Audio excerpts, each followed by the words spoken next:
Hey folks, my guest today is Siavash Mahmoodian. He's the co-founder and CEO of Tribe, a customizable online community platform serving SMBs. Now, before this, he was co-founder and CTO of Breezio, an online community software used by organizations like NASA, the state of Maryland, and other enterprise and government organizations. Siavash, are you ready to take us to the top? Of course, I'm Okay. excited. I'm excited you're here too. So tribe.so is the link. We were just sort of talking about one of your competitors, Circle. Is that that's the space you're playing in? Am I on the spot? So I think like Circle mostly targets the creators. In our case, like we mostly target businesses. So it's a little bit of overlap on like the outcome and what we do. However, when it comes to the audience that we are tackling, it's a little bit different. So, what's an example of a feature that you might build that Circle would never build because you're focused on businesses and they're focused on creators? So in general, first of all, the idea behind Tribe is that we are a platform that is very customizable, extensible, and embeddable into other products. So we usually like target people that already have a product that is out there, and they want the community to be in the user's journey of their audience inside the product. So that's one of the main differences. And also, when it comes to extensibility, like we focus a lot on building apps on top of Tribe. So Tribe handles all the hard stuff like feed, notifications, analytics, moderation, member segmentation, and all those things. And everything else is an app built on top of Tribe. And it's very simple for others also to customize our platform. Now, we go to the apps, for instance, Amplitude integration, it's something that is important for businesses because they want better analytics, as an example. Or we Mhm. can say, like, I don't know, Salesforce or Pipedrive integrations, where they can easily integrate the community with their CRM and all So, those sort Siavash, of. how much do you overlap with someone that's leading community at a business and that person's role is to activate community members into like trials for the actual business? In other words, ComSource sort of playing in the space a little Mhm. bit. Do you overlap with that kind of analytics as well?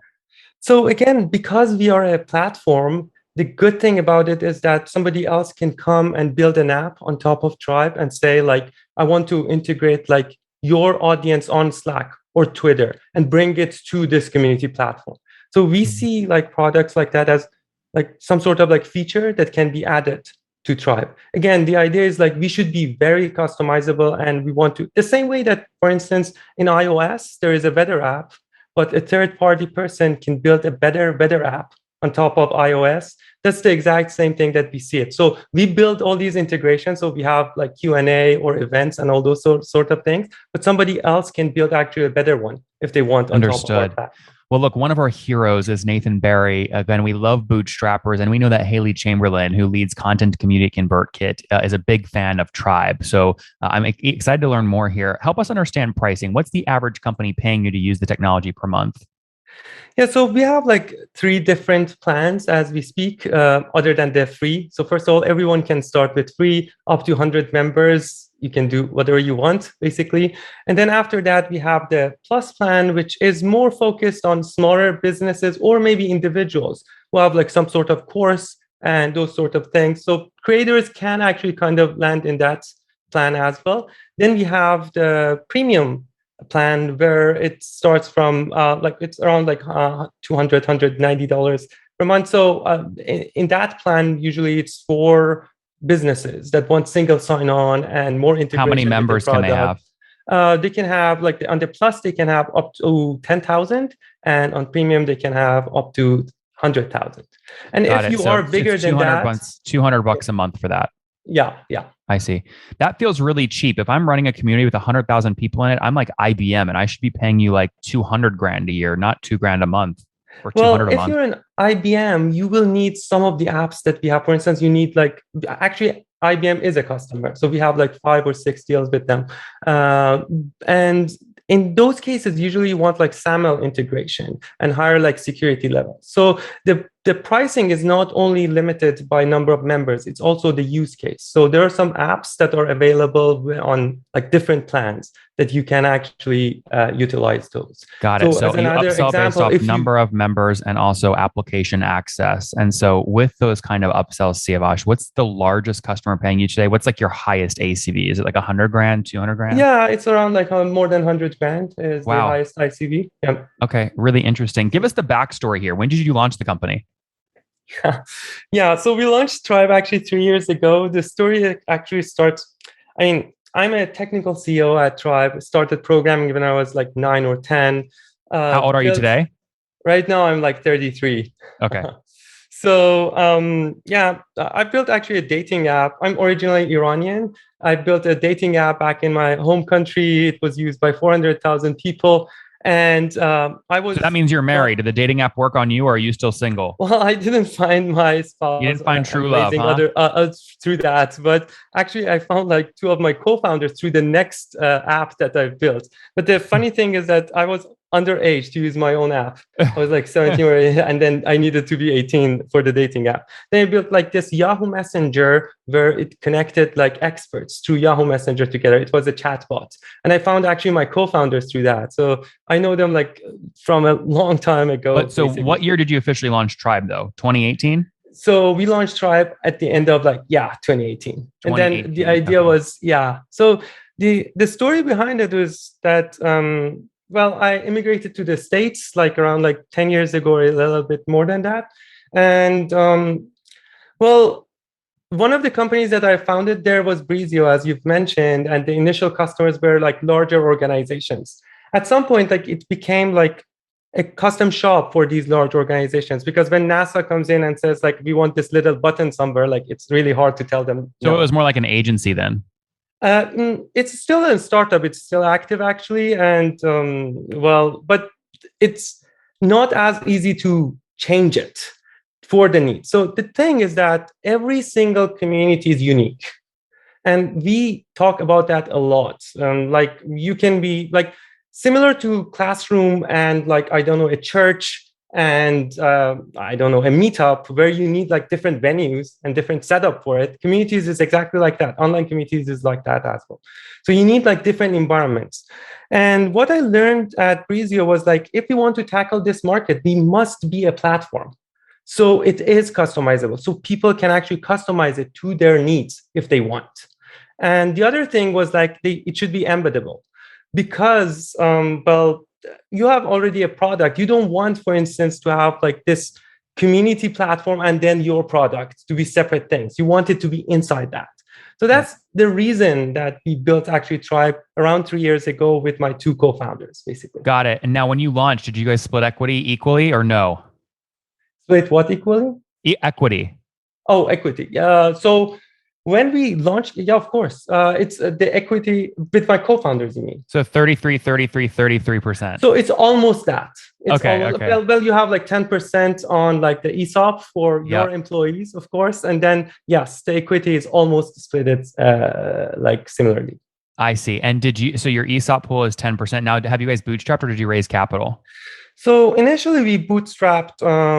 Basically, we did raise a pre-seed round, but it was just to get some of our friends that we thought should be involved in. How much was that? Shopify and all those things.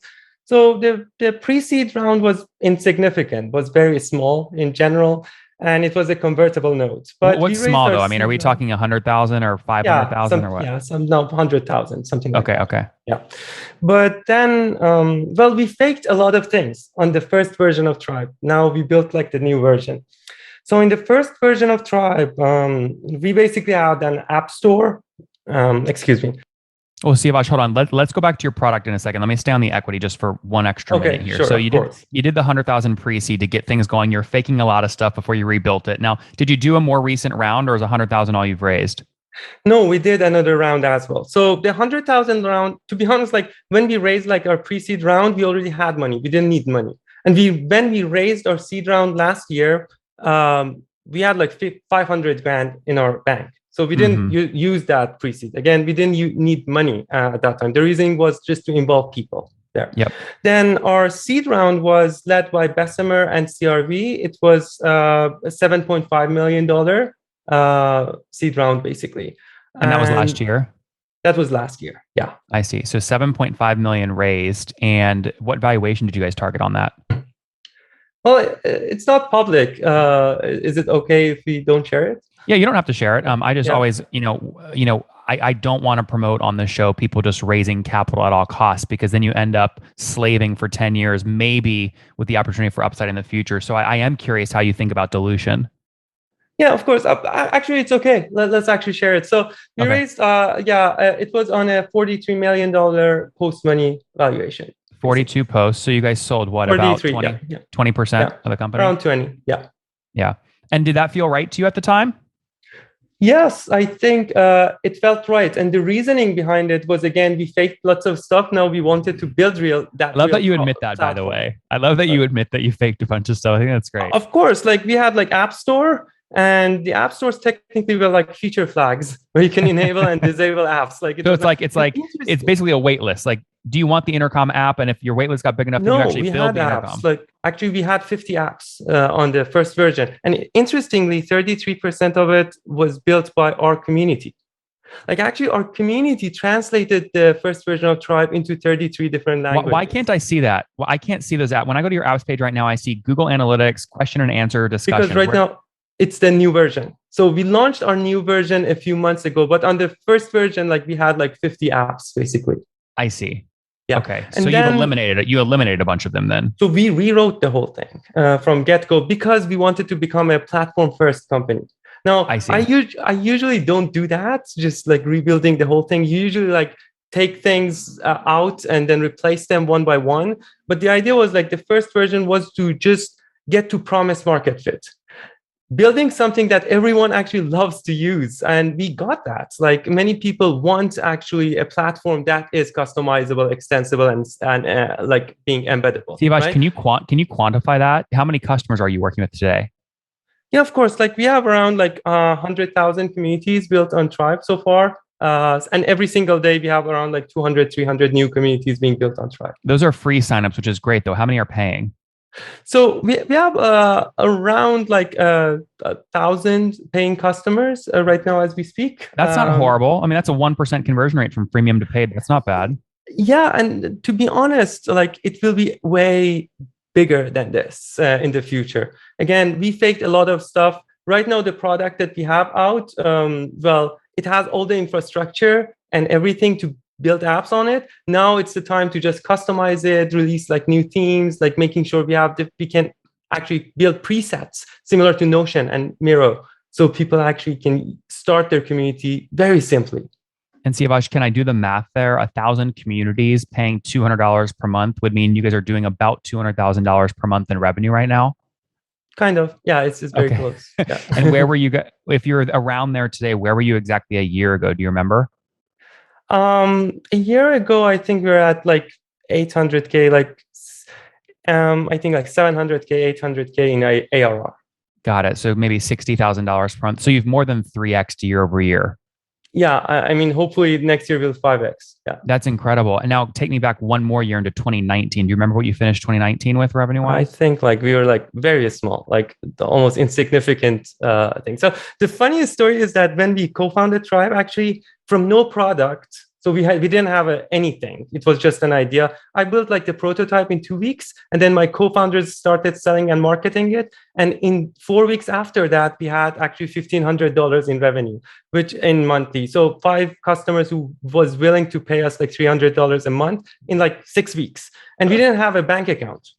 So then we actually picked a name, co-founded the company, and collected the money. So, well, the growth between 2019 and 2020 must have been impressive because you're basically, $800,000 run rate, but you raised it a $42 million valuation. I mean, that's like a 50x multiple. So yeah, I mean, that's all accurate. Was very high. Yeah, the multiplier was very high. Yeah. That's incredible. I mean, you could say that's really good or really bad. You're either now you have to grow into the valuation to avoid a down round, but also it's a great partner and it's a lot of money to invest.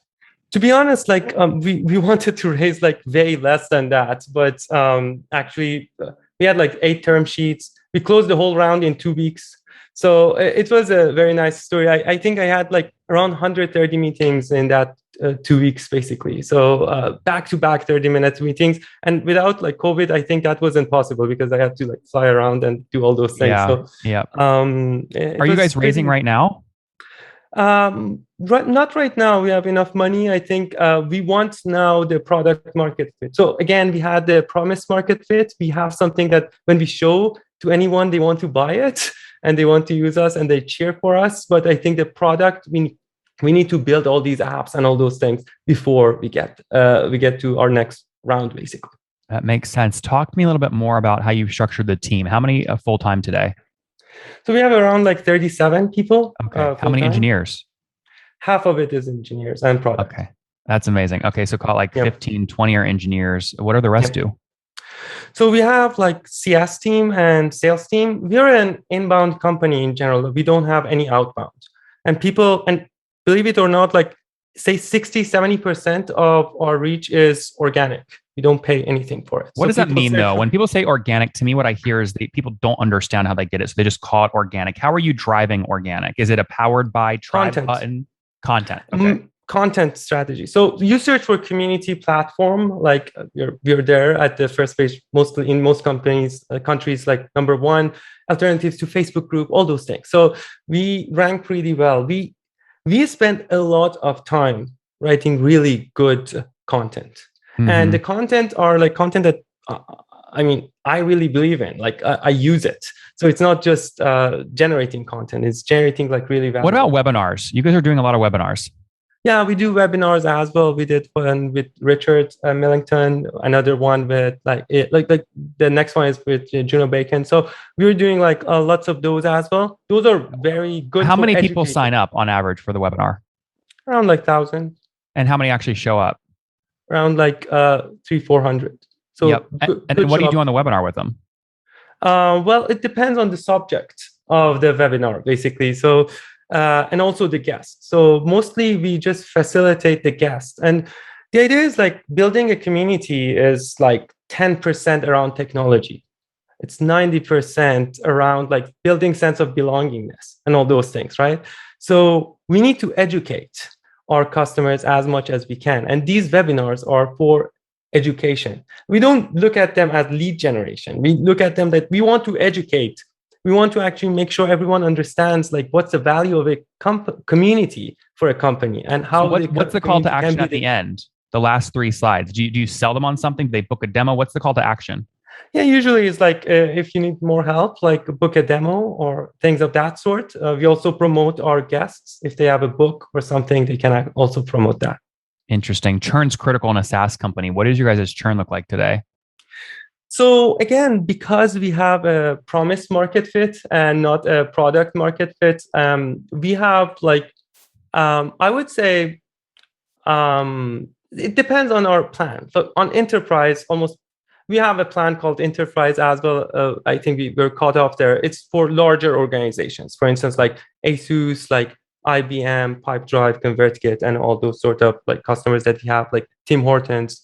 So for these customers, the churn rate is very minimal. Almost, I cannot say 0%, but it's very, very minimal. But when you look at revenue churn, though, across your whole base trailing 12 months, what would you say that is? Gross revenue churn annually? So right now, actually, it's pretty high. If we get it like for everyone, it's like around like 30%, something like that. And there are many different reasons. Most of it actually comes from our Plus customers, which are like kind of creators. That's another reason we're focusing more on businesses, because for creators, well, just to be clear though, the 30% churn you just told me, that's not logo churn, that's revenue churn, correct? That's revenue, yeah. Okay. Do you have expansion revenue that makes up that 30% churn gap? That's another thing that in the first version of Tribe, like we didn't have that much of expansion. So you could just switch between the plans. Now in the new pricing, we have an expansion that we are actually trialing, which is like the number of admins that you have. So we will actually expand. So it depends. The reasoning behind it is that larger companies will have more admins. So if you want to see, like, read, for instance, internal notes, if you want to see like Zendesk tickets next to like these discussions, if you want to have like that sync between like Salesforce and other stuff, right?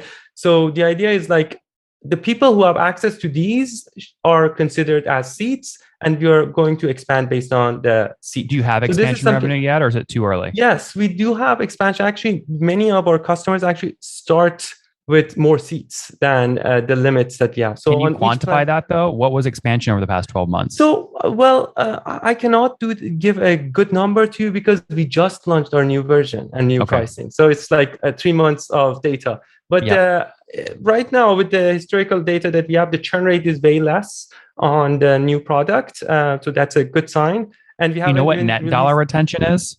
Yeah, of course. Yeah, so our net dollar retention right now is lower than 100%, which is a problem that we are fixing. That's why I'm digging here, right? So that's got to be a big red flag, but you guys are working on it. Yeah, I mean the version 2, the whole point of it. Well, you cannot get above 100% net dollar retention when you don't have expansion. Because the only you already told me though that you upsell based off number of members and number of apps, and now you're adding on number of admins to give you more leverage to drive expansion, correct? Correct. But in each plan, the idea is that you should be able to expand under each plan. So in the previous version, when you were on Plus, the only way you could expand was go to Premium, right? So that was the only way you could expand, which does not make a ton of sense. The idea of the new product and the new pricing is that under each of these plans, you should be able to expand. Right. So if you're on Premium, you can stay on Premium because that's your persona. You're a business. You're a small and medium-sized business, right? And then as you grow in the size of the company, you will grow with us. So that is the idea. As you get more value, you will actually get that. And that is the idea. That's why I'm saying that the previous version didn't have expansion, because you don't change persona that often. Like you don't become from a middle-sized company to a really large company that often. And for that reason, I mean, we knew that this is a net dollar retention is a problem. And with the new pricing, we think we can actually fix that and become more than 110, 120%. Mm-hmm. And that's another thing that we need before raising our next round. I would agree. I would 100% agree. The highest multiple, in the seeds, based off the interviews I've done in the past 3 weeks, the folks that are getting the highest multiples on their Series A rounds are not the ones growing revenue the fastest. It's the ones that have the highest net dollar retention, 120, 130%. So I would completely agree with that. Before we wrap up here, what does your family think about this? So interestingly, the first users of that prototype that I talked about were my family. So it was my mom, my father, my spouse, the first users that used it. And it was initially a Q&A site about something that we thought was cool. So we started with that. And to give you an idea, my father can barely use the remote control for the TV. So he's not tech savvy at all. He's not. But he was actually getting in and typing with the iPad on all those things. So when I saw hey, the prototype, my father can use it, I was like, okay. It's working. So they are, I believe, super supportive. My wife actually was the first employee of the company. Just to give you an idea. So, and she's still with us. She handles she's in the customer success team and helping us a lot with the product. So the cool thing is that initially, Ellie, my wife, in the CS team, when we had, I think, the closest loop between customers and product engineering, because my wife was there, and then there were some days hey, you're literally sleeping with that feedback loop. Yeah, exactly. Yeah, that's funny. So the idea was hey, I won't talk to you until you fix this bug. So this was a very interesting initially. It's a little bit hard to. Many people ask us how do you work with your wife? Is that for us right now is easy. It's a little bit hard to learn from it and learn. Where is she? Is she there in your same room at her desk? No, in her room. So we have 2 offices. Yeah. So this is my office. She has her own office. I think talking to the customer right now. Siavash, this is a great story. We're out of time though. Let's wrap up with the famous 5. Number 1, what's your favorite book? So I really like Homo Sapiens. Yeah. Number 2. So that's and Anti-Fragile. That's another one I really like. Number 2, is there a CEO you're following or studying? Of course, the I think most common one is Elon Musk. So I'm looking into what they're doing. That's I think the common answer. Number But 3, what's your yeah, favorite online tool for building Tribe besides your own? for building what? For building the company. For building the company. Okay. The favorite tool, I would say I really like what Notion is doing. Notion. Number 4, how many hours of sleep do you get every night? Depends, like from 4 to 6 Okay. hours. And we know you're married. You're 33 years old. Do you guys have any kids? No, not No yet. kids. All right. Last question. What's something you wish you knew when you were 20? Um,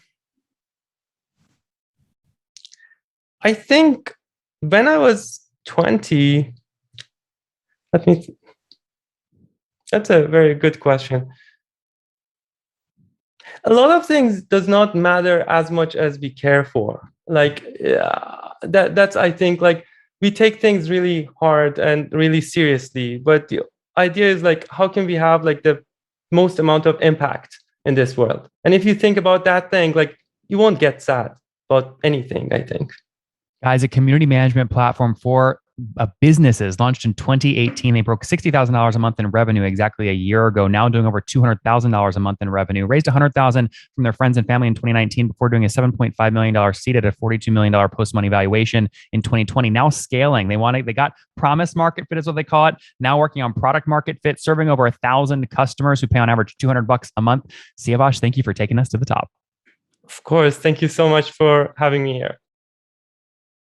One more thing before you go. We have a brand new show every Thursday at 1 p.m. Central. It's called Shark Tank for SaaS. We call it Deal or Bust. One founder comes on, 3 hungry buyers. They try and do a deal live, and the founder shares back-end dashboards, their expenses, their revenue, ARPU, CAC, LTV, you name it, they share it. And the buyers try and make a deal live. It is fun to watch every Thursday, 1 p.m. Central. Additionally, remember, these recorded founder interviews go live. We release them here on YouTube every day at 2 p.m. Central. To make sure you don't miss any of that, make sure you click the subscribe button below here on YouTube, the big red button, and then click the little bell notification to make sure you get notifications when we do go live. I wouldn't want you to miss breaking news in the SaaS world, whether it's an acquisition, a big fundraise, a big sale, a big profitability statement, or something else. I don't want you to miss it. Additionally, if you want to take this conversation deeper and further, we have by far the largest private Slack community for B2B SaaS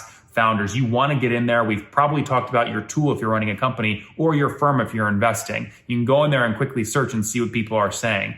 Sign up for that at nathanlatka.com/Slack. In the meantime, I'm hanging out with you here on YouTube. I'll be in the comments for the next 30 minutes. Feel free to let me know what you thought about this episode. And if you enjoyed it, click the thumbs up. We get a lot of haters that are mad at how aggressive I am on these shows, but I do it so that we can all learn. We have to counter those people. We got to push them away. Click the thumbs up below to counter them and know that I appreciate your guys' support. All right, I'll be in the comments. See ya.